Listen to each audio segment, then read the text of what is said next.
Oke, dibuka bolanya. Diperlihatkan ke kamera.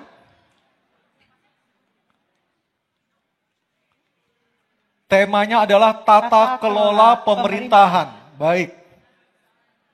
Selanjutnya kami akan mengundang panelis Dr. Gun-Gun Herianto untuk mengambil undian daftar pertanyaan dari Fishbowl.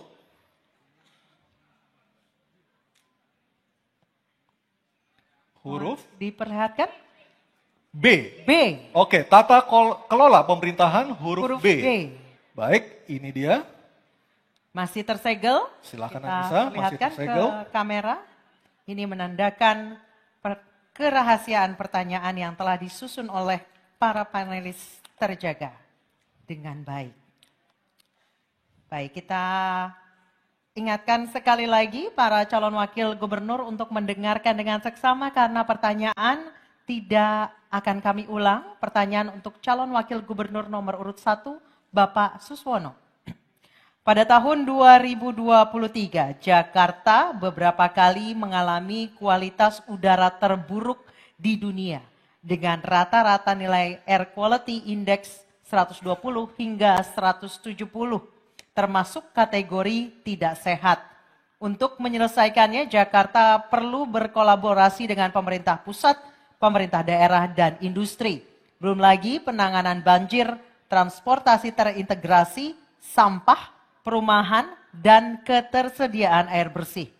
Pada saat bersamaan, Jakarta sedang bertransformasi menjadi kota global seiring dengan perubahan status menjadi daerah khusus Jakarta.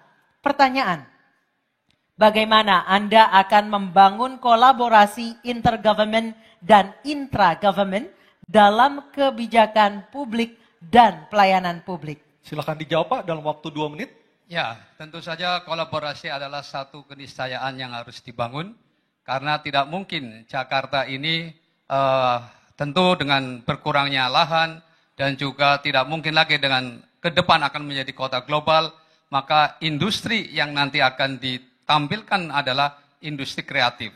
Termasuk dalam rangka apa? Mengurangi polusi. Kenapa? Karena memang Jakarta saat ini adalah terpolusi nomor 3 di dunia. Tentu saja ini harus dikelola secara baik. Dengan apa? Dengan upaya meningkatkan tanaman-tanaman yang baik yang akan bisa menyerap CO2 sehingga akan berkurang. Kami punya target 3 juta pohon yang akan ditanam di Jakarta ini. Yang utama lagi adalah bagaimana sebetulnya tata pengelolaan pemerintahan ini agar rakyat Jakarta merasa benar-benar dilayani dengan baik. Kami sudah berkeliling dan masih banyak keluhan-keluhan yang dilakukan. Oleh karena itu tata pemerintahan yang baik yang akan kita lakukan adalah bagaimana aduan langsung pelayanan. Agar rakyat langsung bisa berkomunikasi langsung dengan hotline kepada kantor gubernur. Inilah yang nanti akan kita lakukan. Jadi pelayanan digital adalah satu keniscayaan yang juga nanti akan kami lakukan sehingga rakyat akan mudah melakukan aduan-aduan.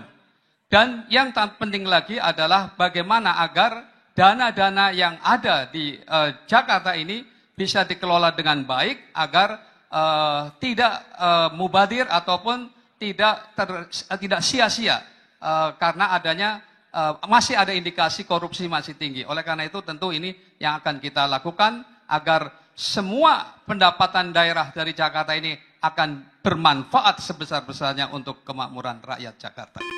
Masih ada waktu, Pak? Masih ada Pak waktunya? Ya, saya kira cukup. Cukup? Oke, baik. Terima kasih. Selanjutnya,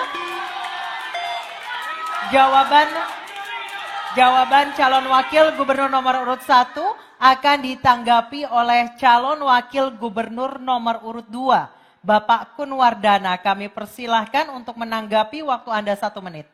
Terima kasih. Ada 3 hal yang ingin kami sampaikan. Yang pertama adalah kerjasama antara Pemda DKI dengan pemerintah pusat dan juga bagaimana kerjasama antara Pemda DKI dengan Pemda wilayah-wilayah atau provinsi tetangga. Karena di sini tadi banyak hal-hal yang sangat bersinggungan satu sama lain. Dan yang kedua, kita melihat kita perlu memikirkan bagaimana efisiensi birokrasi.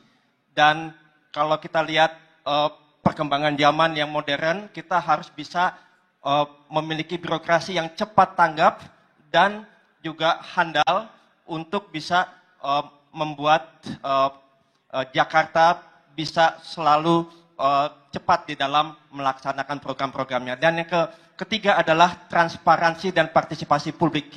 Ya, dengan internet ke semua warga, maka kita bisa mendapatkan semua aspirasi masyarakat dan kita bisa terima sebagai langkah kita. Makasih. Baik, terima kasih.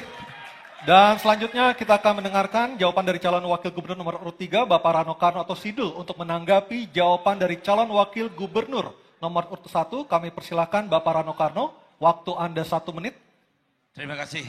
10 tahun saya ada dalam dunia birokrasi di Provinsi Banten, diawali Kabupaten Tangerang dan menjadi gubernur Banten. Jakarta tidak bisa sendiri, dia harus menyelesaikan bersama-sama. Untuk itulah lahir konsep Jabodetabek. Nah, kebetulan saya pernah menjadi ketua koordinator Jabodetabek ini.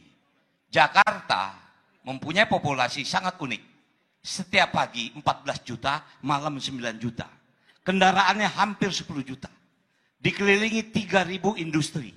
Kabupaten Tangerang, Bekasi, Bogor memiliki industri dengan tingkat populasi yang sangat tinggi.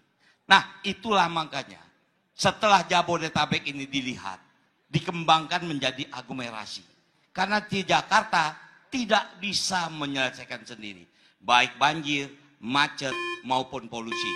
Salah satunya memang harus berkolaborasi. Mungkin itu jawaban saya. Terima kasih. Baik, terima kasih. Terima kasih. Selanjutnya kita kembali ke calon wakil gubernur nomor urut 1, Bapak Suswono, untuk merespon tanggapan dari kedua calon wakil gubernur. Waktu Anda 1 menit, silakan Pak Suswono. Terima kasih, tanggapannya mendukung apa yang saya sampaikan tadi. Intinya adalah bagaimana desentralisasi itu harus dilakukan dalam rangka tadi mengurangi upaya pengeluaran atau kebocoran dari anggaran. Yaitu 1 miliar untuk 1 RW untuk 5 tahun dengan cara padat karya, dan disitulah nanti kemungkinan disitulah padat karya, dengan demikian akan menciptakan lapangan kerja. Yang kedua, integritas. Para ASN di pemerintah DKI Jakarta ini tentu saja harus tetap memiliki integritas dan penuh melayani, transparan dan transformatif. Saya yakin kalau desentralisasi, integritas, melayani, transparan dan transformatif ini bisa dilakukan dengan baik, saya yakin akan menciptakan kepuasan publik terhadap tata kelola pemerintahan Jakarta. Terima kasih. Baik, terima kasih. Kita sudah mendengarkan jawaban dan juga tanggapan dari 3 orang calon wakil gubernur. Dan selanjutnya kita beralih.